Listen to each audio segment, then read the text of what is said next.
Hello, and welcome to Cultural Bytes from Oxford University Press. This Cultural Byte is all about Scotland, the country where I'm from. Let me introduce myself. My name is Helen Lindsay, and I'm an ELT consultant for Oxford University Press. I'm talking to you today from my house in Barcelona, here in Spain. Something important to remember before we start is that you can pause the video at any time if you want to repeat any of the sections if you didn't understand. All right, let's get started. We're going to start with some national symbols. First of all is the national animal of Scotland. The national animal is this animal here. Of course, the unicorn. You're probably now asking yourself, why? Why a unicorn? And it's a valid question. Legend says that the unicorn was the only animal that was undefeated. So any fight or any challenge, the unicorn always won. England is, of course, represented by the lion. So it's not too much of a stretch of the imagination to think that Scottish people wanted something better than England. And so the unicorn they chose, and the unicorn it is until today. The national emblem is a flower, and it looks like this. It's called a thistle in English. It's a very pretty flower, but it can cut, so be careful if you see it on your visit to Scotland. It exists in almost all parts of the country, especially in the countryside, because it's a very hard flower and survives all kinds of weather. Moving on from national symbols, we look at national figures, and possibly one of the most famous figures in poetry is Robert Burns. He was a very famous Scottish poet in the 18th century. And he is so well remembered and loved by Scottish people that he even has his own day in the diary. The 25th of January is Robert Burns' Day. He's a little bit like a saint in Scotland. People celebrate him on his birthday by reciting his poems, by drinking whiskey, and eating haggis. If you don't know haggis, look it up. It's a very traditional kind of Scottish food that is made from different organs of a sheep. It's very particular. Some like it and some don't. Now, Robert Burns' poems were written in something called Scots English. And possibly one of his most famous pieces of poetry was called Auld Lang Syne. Auld Lang Syne is Scottish English, really. Old means old. Lang means long, for example. So the vowels can be a little bit different in Scots English. This poem was converted to a song, and people celebrate the new year by singing this song. On the last day of the year, on the 31st of December, New Year's Eve, or Hogmanay as it's called in Scotland, at midnight, people link arms and they sing the song of Auld Lang Syne. This is the way that they celebrate the new year. And it's also a nod to our famous and well-loved poet, Robert Burns. Let's take a look now at some Scottish Gaelic. So as well as having some Scots English, there's also Scottish Gaelic. The population of Scotland is a little more than 5 million, but they believe that only around 86,000 people speak Gaelic. This is because it was and is a language that's spoken by the Highlands and the Islands and the northwest of the country. It's similar to Irish Gaelic, but not exactly the same. Let's take a look. Here we have some names in Gaelic. Can you guess what these Gaelic names are in Spanish? I'm going to give you a minute.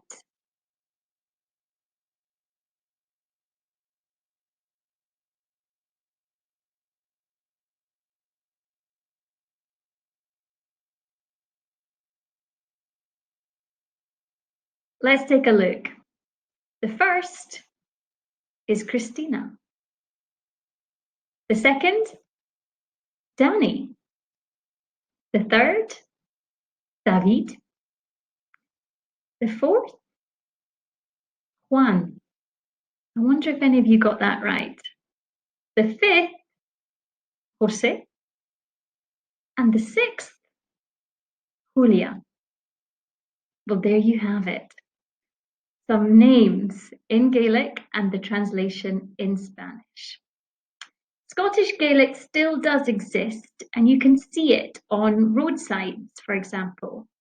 Alba means Scotland in Gaelic. So if this is your name in Spanish, it also means Scotland in Scottish Gaelic. Let's take a look now at some of the most common Scottish English words that still exist in Scotland today. Here we have yes, pretty, small, about, and you're. Let's take a look at the different ways people say these in Scotland. Take a minute and see if you can match these.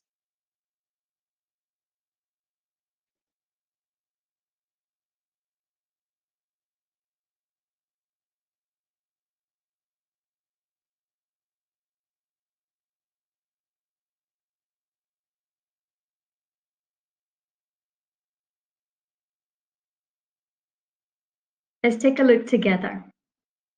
Yes is I. Pronounced like the I you see with, people in Scotland say I. I means yes. Pretty is bonny. So like the adjective pretty in English, it's a feminine adjective. So we only use bonny to describe a young girl or a lady, or even a Highland coo. Small is wee. Well done if you got it right. A lot of things are described as wee in Scotland. About is a boot, and your is your in Scotland. Well done if you got these right or if you knew them already. Let's take a look now at some of the most popular places to visit in Scotland. Number one is Edinburgh Castle. Edinburgh is the capital city of Scotland, and Edinburgh Castle is one of the most iconic buildings that exists high up in the city. It's built on volcanic rock, so it's very, very high up, and you can get some of the best views from the top of the castle. Here you can see all the way out to the sea from the top of Edinburgh Castle. You can visit the castle and go inside and see some of the weaponry rooms. And if you're there around lunchtime, you'll be there to see the 1 o'clock gun. It's a tradition that goes back many years in history. And they have a soldier who every day marches out to light the gun and set it off at exactly 1 o'clock. If you hear it when you're in Edinburgh, you'll know that it's lunchtime at 1 o'clock. Other popular places to visit are the National Wallace Monument. The Wallace Monument was created in memory of Sir William Wallace, who sacrificed his life for Scotland in history. It is located at the top of Abbey Craig in Stirling in Scotland, and you can also see William Wallace's sword at the National Wallace Monument as well. There is also a small statue that you might be able to see here of the original statue of William Wallace. Lastly is Loch Ness. Loch Ness is in the grounds and near the ruins of Urquhart Castle. And it's famous because people believe that they have seen the Loch Ness monster inside this loch, commonly known as Nessie. The earliest sighting was in 565 AD, centuries ago. The problem is that the loch is 37 kilometres long, 1.6 kilometres wide, and 180 metres deep. So it is hard to spot the monster. Loch is the Scottish word for lake, and ness means something black or very dark. So it really isn't easy to spot the Loch Ness monster. Can you guess the most unpopular attraction? I'll give you a clue. The weather. It's not uncommon in Scotland to have rain, wind, and then even sunshine and rainbows in one day. In the winter, there's lots of snow on the hills and even hailstones, which can be really hard. But in Scotland, they say there's no such thing as bad weather, just a bad choice of clothes.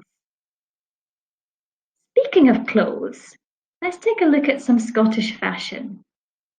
The most traditional dress, of course, is a kilt.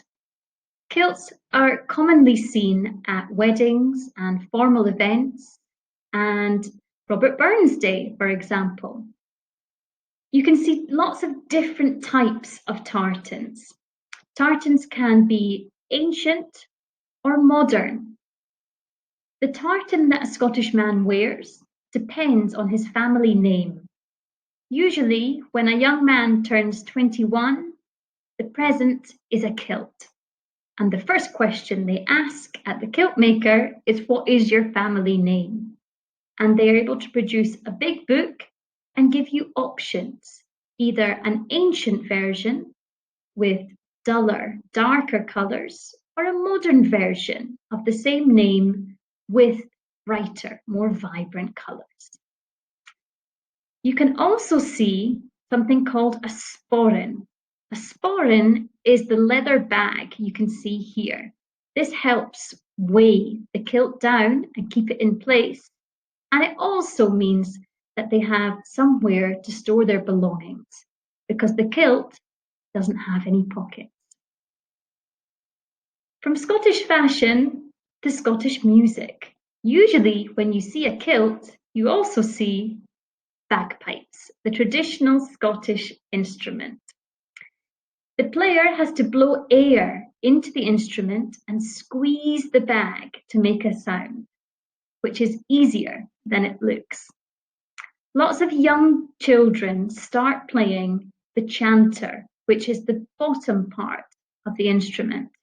This helps them practice and build confidence so that they can then play the bagpipes.